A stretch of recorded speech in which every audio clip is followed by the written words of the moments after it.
दोस्तों, human psyche बहुत ही complex होती है, जिसे आसान बनाने के लिए दुनिया भर में हर दिन साइकोलॉजी के फील्ड में कई रिसर्चेस पब्लिश की जाती हैं, जो ह्यूमन बिहेवियर को डीपली समझने में हमारी मदद करती है। उन्हीं में से हम आपके साथ 12 ऐसे शॉकिंग साइकोलॉजिकल फैक्ट शेयर करने वाले हैं, जो आज ही से आपकी लाइफ को आसान बनाने में आपकी मदद करेंगे और जिन्हें आप अपनी डेली लाइफ में यूज कर सकते हैं। और इन सभी साइकोलॉजिकल फैक्ट्स एंड रिसर्चेस के लिंक्स आपको डिस्क्रिप्शन बॉक्स में मिल जाएंगे, ताकि आप इन्हें और डीपली स्टडी कर पाओ। सो आप ब्लिंकिंग से किसी का भी झूठ पकड़ सकते हैं। नेशनल लाइब्रेरी ऑफ मेडिसिन में पब्लिश हुई एक रिसर्च के अकॉर्डिंग 2008 में किए गए एक एक्सपेरिमेंट में लोगों को एक इवेंट को रिकॉल यानी याद करने को कहा गया। इसमें देखा गया कि जब लोग उस इवेंट के बारे में जब झूठ बोल रहे थे, तो उनकी आंखें बहुत ही धीरे धीरे ब्लिंक यानी बहुत ही धीरे धीरे झपक रही थी। वहीं जब जो लोग सच बोल रहे थे, उनकी ब्लिंकिंग अपने नॉर्मल ब्लिंकिंग रेट पे थी। यानी जब वो लोग सच बोल रहे थे, तो उनकी पलकें नॉर्मल स्पीड पे झपक रही थी, जितनी हम ह्यूमंस की नॉर्मली झपकती हैं। इसीलिए दोस्तों, जब आपसे कोई झूठ बोले तो उसकी आंखों पे ध्यान दो। अगर उनकी आंखें बहुत धीरे धीरे झपक रही हैं, तो समझ जाओ कि वो आपसे झूठ बोल रहे हैं। आपके बेस्ट फ्रेंड आपकी लव रिलेशनशिप्स के फ्यूचर को आपसे ज्यादा बेहतर समझ सकते हैं। डिपार्टमेंट ऑफ साइकोलॉजी की सारा मैकडोनाल्ड एंड माइकल रॉस के अकॉर्डिंग, अगर आप किसी से प्यार करते हैं या किसी के साथ रिलेशनशिप में हैं और आप ये जानना चाहते हैं कि आपकी रिलेशनशिप का फ्यूचर कैसा होगा, तो आपको अपने किसी बेस्ट फ्रेंड या बहुत ही क्लोज रिलेटिव से पूछना चाहिए। क्योंकि जब दो कपल साथ में होते हैं, तो वो अपनी रिलेशनशिप को बहुत ओवरली पॉजिटिव वे में देखते हैं और सभी प्रॉब्लम्स को इग्नोर करते हैं। वो दोनों उस वक्त प्यार में अंधे होते हैं और ये बोलते हुए दिखते हैं कि यार मेरी वाली अलग है या मेरा वाला अलग है।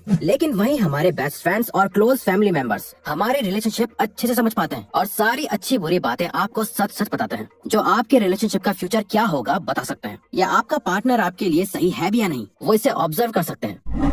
स्टार्टिंग और एंड को याद रखना आसान होता है मिडल्स को याद रखने के मुकाबले। फ्रंटियर्स ऑफ ह्यूमन न्यूरोसाइंस में पब्लिश हुई एक रिसर्च के अकॉर्डिंग, जब भी हमसे कहा जाता है कि एक लिस्ट के सभी आइटम्स को याद करने की कोशिश करो, तो हम सभी को शुरू की और आखिर की चीजें ज्यादा अच्छे से याद रहती हैं। वहीं बीच का याद करने में हमें बहुत मुश्किल होती है। ऐसा इसलिए होता है क्योंकि हमारा माइंड स्टार्टिंग में और एंड में बहुत ज्यादा अटेंशन देता है, वहीं बीच में इधर उधर चला जाता है। इसलिए जब भी आप किसी इंपॉर्टेंट चीज की लिस्ट बना रहे हो या किसी को कुछ सिखा रहे हो, तो सबसे इम्पोर्टेंट चीजें हमेशा स्टार्टिंग और लास्ट में रखो। यानी अगर आप चाहते हो कि आप कोई चीज गलती से भी ना भूलो या बाकी के लोग उस चीज को ना भूलें, तो उससे अपनी लिस्ट या पॉइंट्स के बिल्कुल शुरुआत या आखिर में रखो। इससे साइकोलॉजिकली उस चीज को ना भूलना आसान हो जाता है। हमारा फेवरेट सब्जेक्ट हम खुद होते हैं।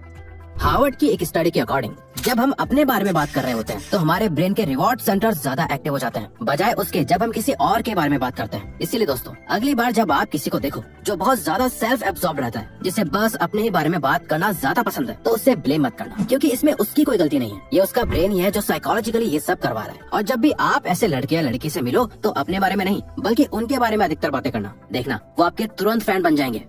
बाइट साइज्ड में इन्फॉर्मेशन को याद रखना आसान होता है। आपकी शॉर्ट टर्म मेमोरी एक टाइम पर लिमिटेड चीजें ही याद रख सकती है, जिस वजह से आप एक साथ बहुत ज्यादा इन्फॉर्मेशन को याद नहीं रख सकते। आपने आज तक जितनी भी चीजें याद करी हैं, उन्हें आपने सबकॉन्शियसली टुकड़ों में बांट कर ही याद करा है। और जब आप साइकोलॉजिकल फैक्ट को कॉन्शियसली यूज करते हो, तो आप ज्यादा तेजी से चीजें याद करने लग जाते हो। इसीलिए जब भी आप लॉन्ग नंबर्स को याद रखने की कोशिश करो, तो आप चंकिंग का यूज करना। फॉर एग्जाम्पल, जैसे मान लो आपको ये नंबर याद करना है 90655372, तो इसे आप 90655372 ऐसे ब्रेक करके याद करना। इससे चांसेस ज्यादा बढ़ जाते हैं कि आप उस नंबर को याद रख सको। तो एक बार ये ट्राई करके जरूर देखना।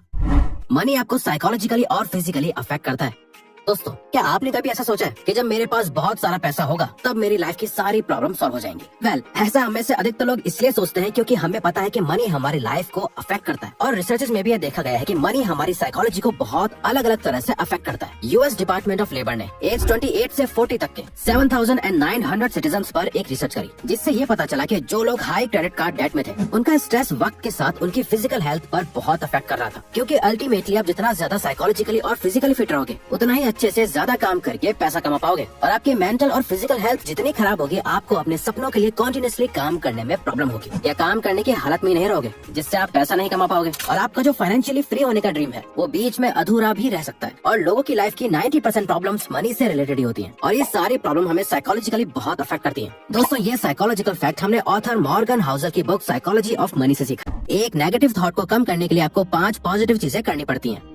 हम सभी के माइंड में एक चीज होती है जिसे हम नेगेटिव बायस कहते हैं, जिस वजह से हमें अच्छी चीजों से ज्यादा खराब चीजें ज्यादा याद रहती हैं। ऐसा इसलिए होता है क्योंकि हमारा ब्रेन बना ही इस तरह है, जो कि अनप्लेजेंट यानी बुरी खबर के लिए इसकी सेंसिटिविटी ज्यादा होती है। इसी वजह से अगर कोई आपकी तारीफ करे तो वो आपको याद नहीं रहेगा, पर अगर कोई आपकी इंसल्ट करे या आप में कोई कमी निकाल दे, तो ये थॉट आपके माइंड में पूरा दिन घूमता रहेगा। और इस थॉट से छुटकारा पाने के लिए आपको 5 लोगों से कॉम्प्लीमेंट की जरूरत होगी, क्योंकि साइकोलॉजिकल रिसर्चेस के अकॉर्डिंग हर एक बुरी चीज से अपनी लाइफ को बैलेंस करने के लिए आपको 5 अच्छी चीजें करनी करनी पड़ती है। तो आपकी डेली लाइफ में नेगेटिविटी की पावर पॉजिटिविटी से ज्यादा स्ट्रांग होती है। तो आपको सोच समझ के नेगेटिव थॉट को अपने माइंड में जाने देना चाहिए। चाहे हमें पता भी हो कि वो चीज गलत है, तब भी हम उस पर बिलीव करते रहते हैं। अफेक्टिव ब्रेन लैब्स में पब्लिश की गई साइंस स्टडी की एक रिसर्च में वॉलंटियर्स को गलत इन्फॉर्मेशन दी गई और 1 हफ्ते बाद उन्हें बताया गया कि वो सारी इन्फॉर्मेशन जो उन्हें दी गई थी वो सारी गलत थी। उसके बाद जब वॉलंटियर्स को सच पता लग गया था, उसके बाद भी उनके MRI ने ये शो करा कि वो अभी भी इस गलत इन्फॉर्मेशन पर बिलीव करते हैं। अगर आप इस साइकोलॉजिकल फैक्ट को अपनी रियल लाइफ में अप्लाई करना सीख जाओ तो आप पहले से ज्यादा स्मार्ट हो सकते हैं, जिसे अनलर्न और डिस्ट्रॉइंग द बिलीव्स भी कहते हैं। लोनली रहना आपके लिए डेंजरस हो सकता है। हार्वर्ड हेल्थ में पब्लिश हुई एक रिसर्च में ये पाया गया है कि जिस इंसान के कम फ्रेंड्स होते हैं या जिनका कोई सपोर्ट ग्रुप नहीं होता, जो खुद को लोनली समझते हैं, उनके अंदर हायर लेवल्स ऑफ फाइब्रिनोजन होता है, जो कि एक ब्लड क्लॉटिंग प्रोटीन है जो हमारी बॉडी में पाया जाता है, जिसका इफेक्ट इतना स्ट्रॉन्ग है कि लोनलीनेस रोज कई सिगरेट्स पीने के बराबर या उससे भी ज्यादा डेडली होती है। हम ह्यूमन असल में सोशल रहने के लिए बने हैं, इसीलिए अधिकतर लोगों के लिए लोनलीनेस स्लो डेथ की तरह होती है। जब दूसरे डिसएग्री करते हैं तो हम खुद पे ही शक करने लगते हैं। 1950s के एक फेमस एक्सपेरिमेंट में कॉलेज स्टूडेंट्स को कई सारी लाइंस ड्रॉ करके ये पूछा गया कि इनमें से कौन सी 3 लाइंस 4th वाली लाइन के बराबर लेंथ यानी बराबर लंबाई की थी। जब पार्टिसिपेंट्स ने बाकी लोगों को एक ही आंसर देते हुए देखा जो कि गलत था, तो बाकी लोगों ने भी वही सेम ही रॉन्ग आंसर दिया। यानी जब हमारे आसपास के लोग हमसे डिसएग्री करते हैं, चाहे वो सही हो या गलत, उनकी बातों से हमारे अपने डिसीजंस पे भी अफेक्ट होने लगता है। हमें लगने लगता है कि जब इतने सारे लोग एक ही बात कह रहे हैं तो शायद सच ही होगा, जिस वजह से आज के टाइम पर कई सारी फेक न्यूज वायरल हो जाती है, जो कि असल में सिर्फ और सिर्फ साइकोलॉजिकली मैनिपुलेट करने के लिए हो रहा होता है। कुछ लोग दूसरों के गुस्से को एंजॉय करते हैं। यूनिवर्सिटी ऑफ मिशिगन की एक स्टडी में लोग ज्यादा इन्फॉर्मेशन याद कर पाए जब उस इन्फॉर्मेशन के साथ उन्हें गुस्से वाले लोगों के चेहरे दिखाए गए, जिससे रिसर्चर्स को ये पता चला कि कई बार कुछ लोगों को दूसरों को गुस्से में देखना बहुत पसंद होता है, तब तक जब तक उन्हें सामने वाले के गुस्से से कोई खतरा न हो। और शायद यही एक रीजन है कि कुछ लोग जानबूझकर आपको परेशान करते हैं ताकि आप गुस्सा दिखाकर उनको एंटरटेन कर पाओ। हम उम्मीद करने से ज्यादा कुछ बुरा होने वाला है ये जानना पसंद करेंगे।